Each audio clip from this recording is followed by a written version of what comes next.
Welcome to the Press One for Nick podcast. My name is Nick Limsdahl, and my guest this week is David Hutchens. He is the author of a book called Story Dash: Find, Develop, and Activate Your Most Valuable Business Stories in Just a Few Hours. He's also the CEO at the Storytelling Leader. He helps leaders in the world's most influential organizations to create engagement and belief by telling stories. David, welcome to the Press One for Nick podcast. Right on, Nick. Thank you so much. I've been looking forward to this. Awesome. So one question I ask every single guest at the very beginning is, what's one thing people might not know about you? Okay. So here's where I reveal my secrets, right? Here's one.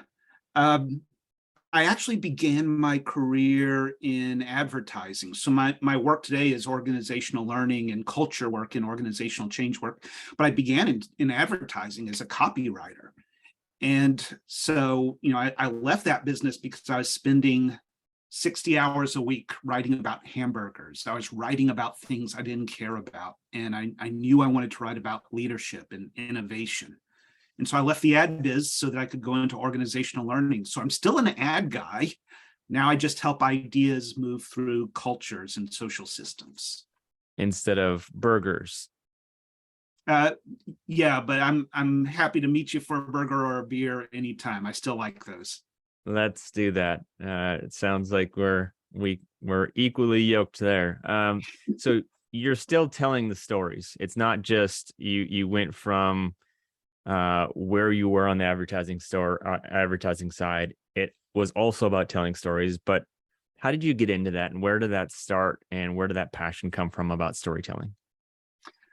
It's funny when we talk about story work, one of the story types, there's thousands of stories we could tell, but one of the types is the origin story, or the why I'm here story.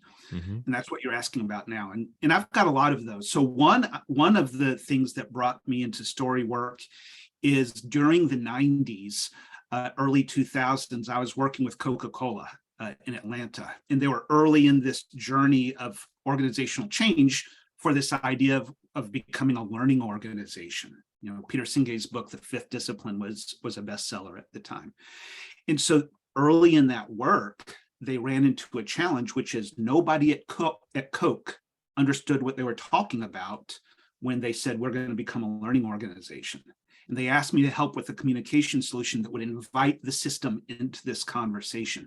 And so I wrote this silly story. It was this crazy story about a flock of sheep that outwits a pack of hungry wolves. And in the process, they become a learning organization. And we can see the characteristics of a learning organization in these sheep.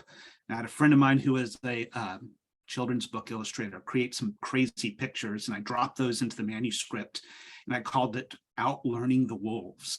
And today, that story, that book, is in 12 different languages. It has sold like 250,000 copies. It went all over the world. And I was just trying to solve a problem for my client, right? I wasn't trying to write a hit book. And that was one of the moments where I said, all right, what is it about this approach? Which, to be honest, I wondered if it was going to get me fired by my client at Coke. It was so weird, right? But what is it about this approach that has engaged people in this way in all these different cultures? And so that's really what kind of put me in this line of inquiry of what happens when we tell stories in organizations. And so that's the reason why it took off, was the 250,000 books, which is impressive, and congrats on that. But it wasn't just that you wanted to be a learning organization, or that Coke wanted to be a learning organization, and you wanted to push that information through the organization. But it was the story that was told and how it was told to get people to think maybe a little bit different and change their perspective and saying, yeah, I could do that. Or was it something else? No, it absolutely was the story. The story not only made it spread, but also there was this engagement piece to it where people, this body of theory that was dense and incomprehensible now was not only understandable, but attractive. People desired this and said, ooh, we want this. We want this capability. How can we get this? And so there's something about story that creates this different kind of connection and this different kind of movement versus slides and PowerPoint and data, which is how most leaders and organizations communicate. And so my career now is looking at what happens when we make this shift from data speak to story speak, which is a more human kind of a connection. Yeah, it's interesting and refreshing at the same time when you hear, instead of data speak, you hear story speak, because you're like, yeah, I could get behind that. I don't want to look at slides for the next hour and a half to 3 hours about all of these bullets and pie graphs. I just want you to tell me a story and help me understand what my role is in that story, and get me to be inspired about what you're trying to get across. And so I guess that brings me to my next question is, when it comes to stories, how are you helping those organizations? Because that's what you do professionally today, is you're helping organizations understand and tell that story to help them move through that organization. So how do you specifically go through those steps to help that organization achieve that goal? Good. Yeah. So my job now is to go around the world and help leaders and organizations tell stories. And that can be for sales. It can be for aligning the system to a strategy. A lot of my work right now is around organizational identity, employee experience, and customer experience, which is a clear place where we should be telling stories. And so I thought I could give your listeners maybe some ideas of, as you think about the experiences you're creating in your organization, here are some story types that you might start reflecting on, because that's what I do with my teams. Is we come together and we start with the strategic piece, the selection. Which stories should I be telling? And so I have a few ideas for your listeners of stories they have right now that they might not be telling. Got it. Let's go. Okay. What stories should we be telling? So here's my first one. Tell us stories that have people in them. Put yourselves in the stories. And maybe that sounds obvious, like an obvious place to begin, but Nick, you would be surprised how often that's not happening. How many groups are not telling stories that let us see the team, let us see the people. One of the groups I'm working with is NASA, their climate science division, and it's super smart people.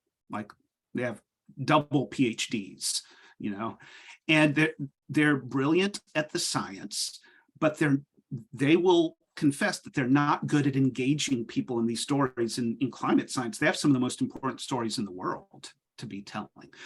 There's this one young scientist I was working with, and he showed me his presentation because he was about to go to Congress and ask for budget.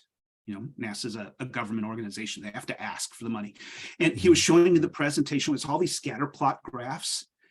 And the more he showed me, like, the dumber I felt, because I didn't understand any of it. And I was like, oh my gosh, if I don't understand this, our congressmen aren't gonna, I mean, come on. And so as he was showing me all this and he was wanting my feedback, finally I said to him, and this is the question I ask science people sometimes. I'm almost embarrassed to ask it, but I said to him, so as you were doing this research, what was the part that was cool? It's my cool question. What's the part that was cool? And he goes, well, I mean, what do you mean cool? I'm following a scientific process, right? It's a methodology. And I'm like, yeah, I get that. But what was there any part where you were geeking out because you were so into this? And he said, well, actually, yeah. He said, so we're studying this gas in the atmosphere, and it's hard to measure because it evaporates really fast. And so I had to charter a private plane. And so I'm up in this little 2-seater plane, with my spectrometer pointing down, and we're trying to get over the gas cloud. And I have a mask on because there's no oxygen up there. And the cool part was my team is on the ground in a Jeep. They're trying to get under the gas clouds, and I'm getting over it. And we're coordinating over radio, and they're zooming across these oil fields in Texas in a Jeep trying to get the measurements. And he said, because of our coordination, my team got the most accurate measurements of this gas that any team's ever gotten. And then he paused and he looked at me like he was surprised at what had just come out of him. And he goes, should I put that in the presentation? And you said, you think? You think that's actually my exact quote. You think? and so that's the shift that we're looking for. And it's not just science leaders, it's leaders of all kinds are showing up with these slides, with this data. And when we tell stories that show us show us why you believe, why you're excited, that belief is socially transferable. Now I'm excited about methane measurement in the atmosphere. I wasn't before, and now I'm kind of into it, right? Because he told me this story. So scientists don't want to put themselves in the story. A lot of leaders don't want to put themselves in the story, but we don't form connections with data. We form connections with other people. Let us see you. So that's my first story for you. So I like that first story, and I think it's two parts. I want to put David into that story. I want to put that NASA scientist into the story, and I want to geek out about something, but share my emotion. But I think that is the key right there, is what type of, it's also, how are you thinking, feeling? What are your senses that you're going through on that journey to maybe show a little bit more about your personality, and then the impact. Then you can share the impact in the data if you want in the future. But it makes it seem that you should be focusing on the storytelling and getting people to know who you are first. Is that right? That's exactly right. This topic of emotion always comes up in this work. And I work with a lot of European organizations where the conversation about emotion and leadership is even a little trickier, because they're, at least traditionally with European leaders, there's more of this wall between who I am at work and who I am at home. And that's changing even in Europe. So yeah, it's the emotional piece. And I didn't coach this scientist how to perform or how to emote. I just asked him to talk about something he cared about. And he was surprised at what came out. And in this work, I always tell people that I don't do coaching on public speaking skills. I'm not a presentation coach. It's taking this capability of storytelling that already lives in your brain. You're already thinking this way. When you have dinner or drinks with your partner or with your friends tonight, you're naturally going to tell stories. No one has to tell you to do this. So it's about taking this natural capability that you already have and just being more mindful about connecting it to the work that we care about. And so you're saying that a lot of organizations, a lot of leaders don't take that time, and they're saying, going back to the data, I'm so focused on the data. I know that this is concrete. This is black and white. This is a hard number. And how do you get them to open up and not be maybe so fearful that, well, what happens if somebody doesn't like me about who I am? What That's happens, exactly right? what it is. So tell me more about that. How do you unlock that? It is fear. It's fear because when I tell you a story, it's like I'm opening myself up. I'm revealing more of who I am to you. It's vulnerability. It's scary, right? How do I get leaders to make that shift? Honestly, just to experience it. What the NASA scientist experienced afterwards, he said, wow. I mean, like when he told the story, like he felt something happening in his body. He felt emotions and he knew it was powerful. And he also knew that it was scary. He's like, I don't know if I can do this. And so that's the journey, is if we want this engagement, then we need to give a little bit more of ourselves. It is scary, especially if we're not used to doing it, but the payoff is tremendous.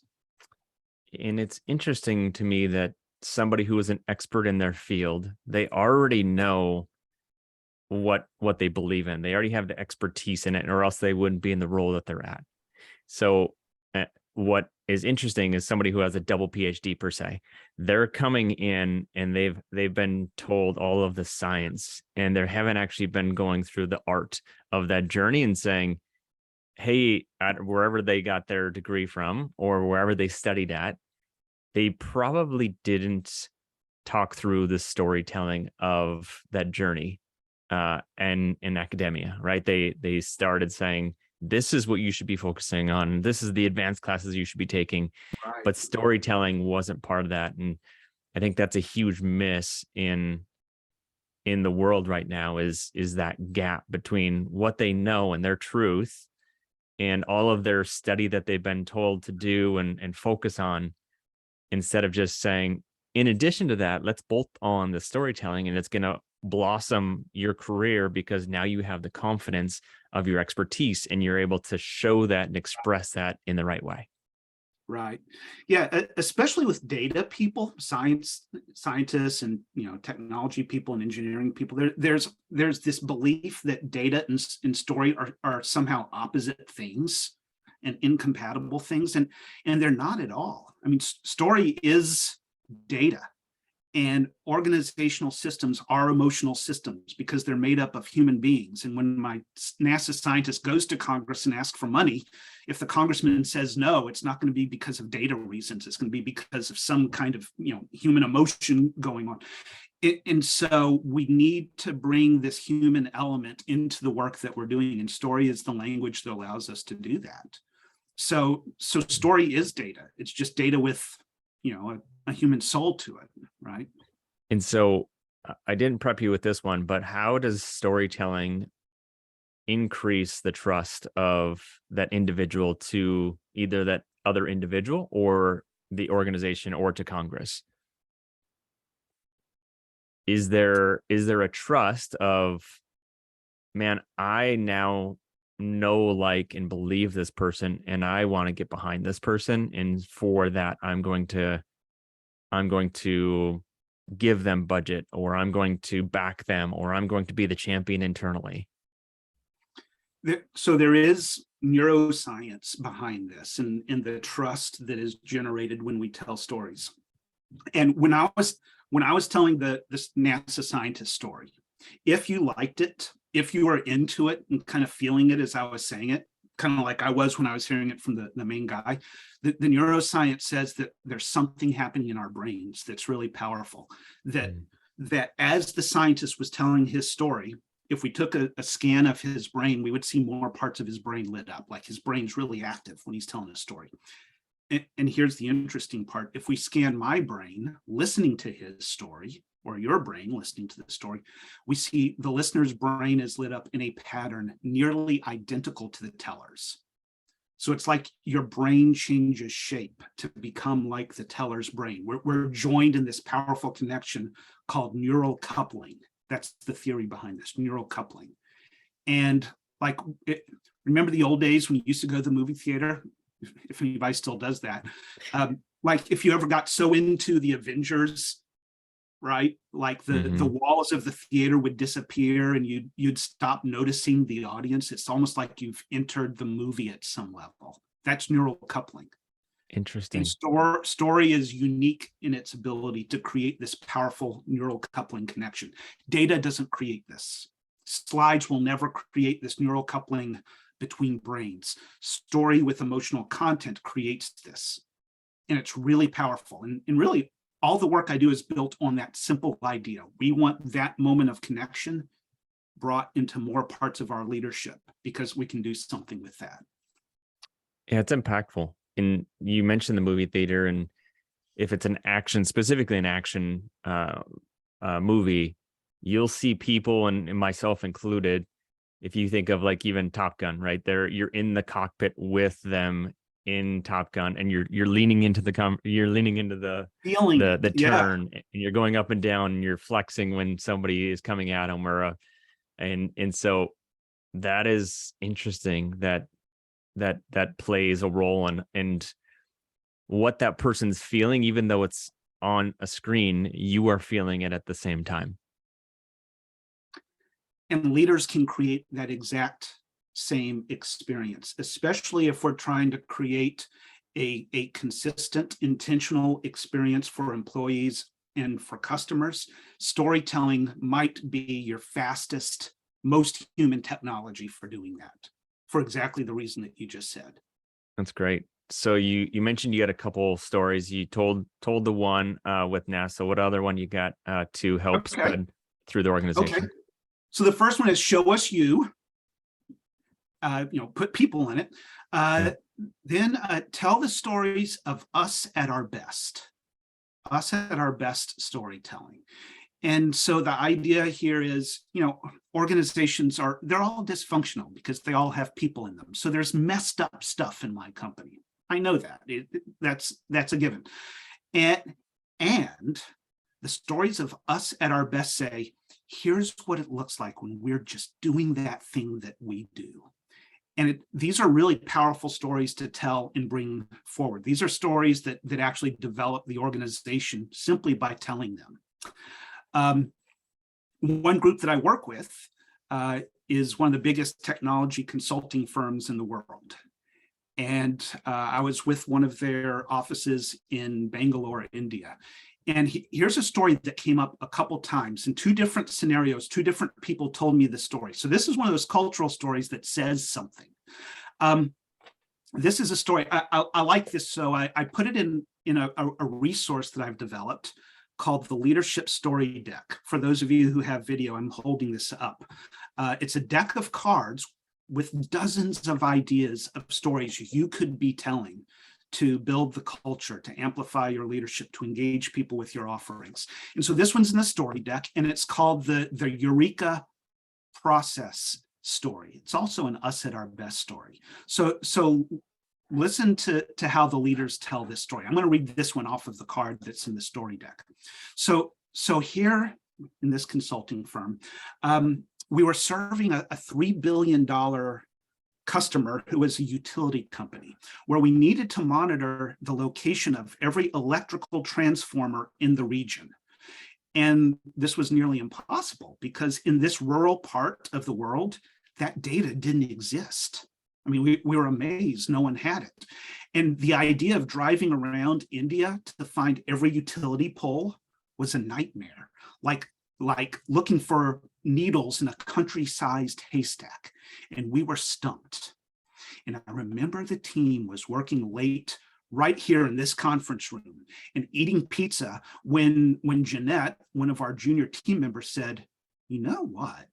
I bet we could create an inventory of all those utility poles just using a basic web browser, Google Street View, and an artificial intelligence engine to count the poles. Well, I nearly dropped my pizza. What a brilliantly simple solution. And so Jeanette created the code, and now we offer this software to other municipalities around the world. It's a great piece of software, but we always say that here at Accenture, that I said the name of the company, that innovation is more than cool software. Innovation is people like Jeanette who think differently to solve big problems. That's the story. Yeah, it's interesting because it doesn't always have to be complicated to solve an issue. And sometimes you just need to think outside your perspective and gain other people's ideas and thoughts. And sometimes it's around a spaceship, and sometimes it's around pizza. And I like that because you don't have to have a fancy conference to solve problems. You don't have to have, you can just be in the middle of another country having pizza, hanging out, and gaining other people's perspective and asking questions.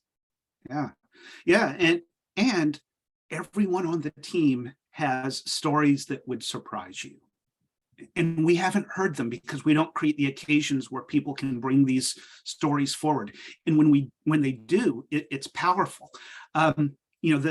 The phone pole at Accenture story, it might be easy to say, well, yeah, that's a great story. If my team did cool stuff like that, we could tell those stories too.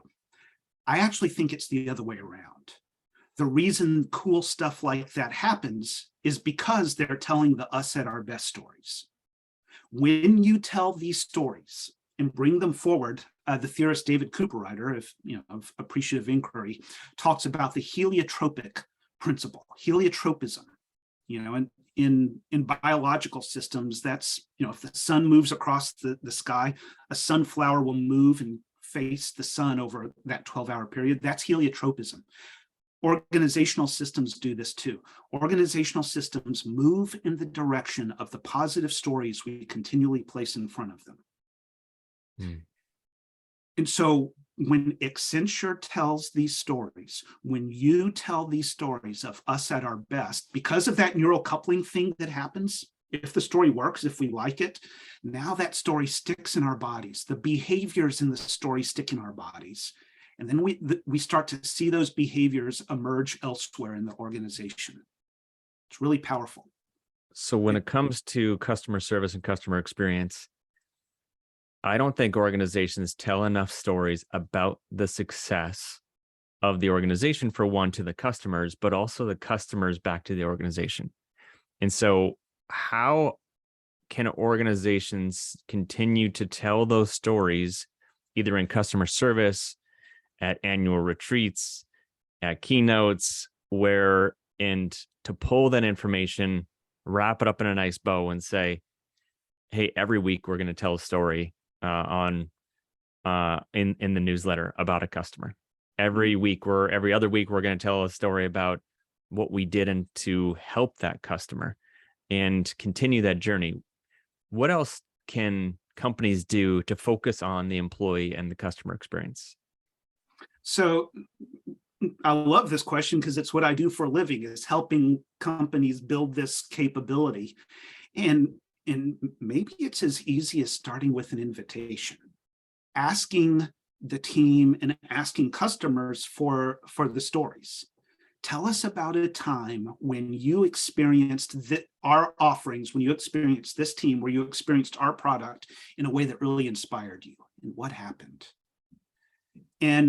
And what we know is these conversations tend not to happen spontaneously. They happen at the coffee machine and over beer, but they haven't been institutionalized. And what I'm saying is, let's institutionalize this. Let's create opportunities for these narrative assets, these value holding stories to emerge and come forward, so that we can retell them and build the system and build the brand and build the organization. Yeah, customers typically only provide you feedback when it's really, really awesome or really, really bad.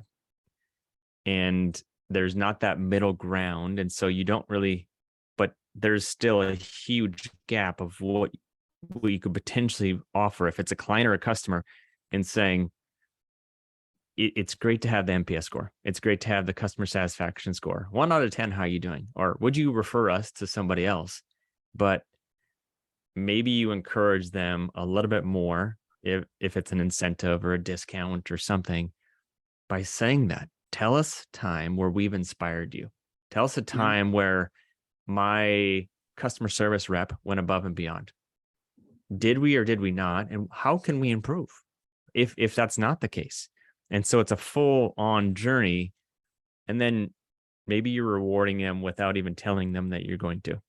Here's a $5 gift card to our company for providing us feedback and helping us on this journey of excellence, whatever that is. But I like the idea of asking, because most people are not going to step up and think, oh, I need to provide David with a awesome testimonial, even though I like him and I've been a customer for 20 years. Mm-hmm. I have colleagues who do employee research who have made a shift to stories. A friend of mine is working with a chain of like a sports bar restaurant that's across the United States. And he said what they used to do is they'd bring in customers and say, do you like your buffalo wings fried or smoked? And they'd get data on that. And now they're saying, tell us about a time you had a meaningful experience here at our sports bar. And people say, oh, I brought my bachelor's party here the night before I got married, and it was one of the best nights of my life. And let me tell you what we did, right? And so you're getting this different kind of human data. We can still ask, do you like your wings fried or not? I guess that's helpful. But this, the story of how I engaged with your offerings as a human being is really rich and really powerful. Yeah, I think every organization needs to stop, go back and listen to the last minute and a half and pull the information from your customers and your clients, because they have that on what's inspired them, of what's made your product or service memorable, and just doing that will differentiate you on your experience, because then you get to build trust along the way as you're pushing that out to other prospects. If you're pushing that out on your website, if you're telling that story through video, consistently finding ways to get that out to the public, so other people are telling you how awesome you are and the product and service that you can provide and the experiences that were delivered through that. And that makes you more trustworthy because you're not telling it. Hey, I just want to let you know, David, I have the best product and service. Check out my black leather jacket. Look at all these watches. Which one do you want? And you're like, well, you're just like Right. everybody else. But that storytelling is a differentiator. Yeah, I mean, if you've ever gone to the wine store to buy a bottle of wine, to bring home for a dinner party, they have the long, the shelves of wine, and some wine stores, like the owners or the staff, will put a little index card in front of it and say, let us tell you about this wine. This is actually a local wine that came from a dream of a local entrepreneur who we've met. Mm. And if you tell the story actually increases the value of the wine. More people will grab that bottle of wine and bring it home. And then when you pour that wine for your guests at dinner, what are you going to tell them? You're going to repeat that story. Oh, let me tell you what this wine is. And people will now pay more attention to the taste of the wine because you've told them the story, because now they're engaged. And the story will also potentially get repeated again and again because, hey, I was just at this dinner party and they told me a story and you should have really tried this wine. And they're now telling their friends and family, or maybe they're posting or writing an article or doing a podcast about it because of the story that had been told to them prior. Data doesn't go viral. Stories go viral. I think that should be the title of this podcast episode right there. Data doesn't go viral. Storytelling does. So I like that. I'm gonna name my next book that. That's cool. There it is. I like it. So I wrap up every single podcast with two questions. And the first one is, what book or person in customer service or experience has influenced you the most in the past year? So I'll pause there and then ask the second question. Okay. One that I've been really kind of moved by, it comes from Deloitte, the big consulting firm, competitor to Accenture. Their digital experience officer wrote a book called Humanizing the Organization. And I think the subtitle is something like The Path to Love and Growth. And I'm really interested in that. This is a dialogue that I'm hearing emerge, this idea of humanizing leadership, humanizing the organization. What does that look like? What does that mean? And the idea is that as leaders, we're being called to show up in this different way. There's something about this age that's calling us to show up with more of our humanity. And Deloitte is even talking about love. That's interesting. Yeah. What does it mean to bring love to leadership into the organization? And the conversation about storytelling dovetails right into that, because it is the more human language for creating moments of connection in the organization. So I really enjoyed that book from Deloitte called Humanizing the Employee Experience or something like that. Very cool. I'll have to check it out.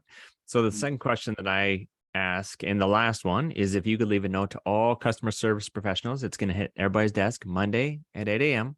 What would it say? The note says, show me who you are. Show me who you are. This is the conversation they are having at Accenture right now. Is they're going into these sales presentations for $500 million contract, and the customer is saying, "Listen, McKinsey and Deloitte were in here yesterday. They said something similar to what we know you're about to say. What's different about you? What makes you special? What does it feel like to work with you? Show us who you are." And my leaders at Accenture are learning how to answer that question. They were confused by that question. What does that mean? We've always sold solutions, and now what is this language of show you who we are? And they're finding when they tell stories that it creates this different kind of connection, and they're winning as a result. Show me who you are. Show me who you are. And I think in customer service too is you're listening to that person, because a lot of times they're coming in and they're fired up. They listen to the Rocky soundtrack before they called in, and they're getting ready to ring the bell. And sometimes you just need to show a little bit about who you are too, and show them your personality as well, instead of just being this robotic person and saying, yeah, that sucks. Here's what I'm gonna do for you. Have a little empathy, and then Yeah. show me who you are. Show me that your expression, your emotion as well, as long as it's within the parameters of that company. You don't want to change the values or the mission of that organization, but you can still have a little spark of David in that journey. So I appreciate that. I've What? enjoyed. Yeah, man, it's been great. How can my listeners find you? What Yeah, website yeah, you yeah. got? Where can they connect with you on social? I've got lots of free resources that you can download, including a PDF of some of the cards that will start giving you some ideas of stories you could be telling. My website is storytellingleader.com. Or if you want to send me an email directly, I can email some cards. I have another resource called the Story Canvas. It's this big visual framework for once you identify a story, build it on this canvas and then try telling it. And it's going to sound better because you built it on the canvas. I'll send that to you as well. My email is david@davidhutchens.com. And Hutchens is spelled with an E-N-S, not an I-N-S. david@davidhutchens.com or storytellingleader.com. Yep. So Hutchens is Hutchens. That's it. All right. David, thank you so much for your time. Looking forward to digging into that storytelling canvas, and hope my listeners do as well. And wish you nothing but success, and looking forward to the storytelling that you will be sharing online, and just looking forward to staying in touch. I appreciate the great work you're doing, Nick. Thank you. This has been lovely.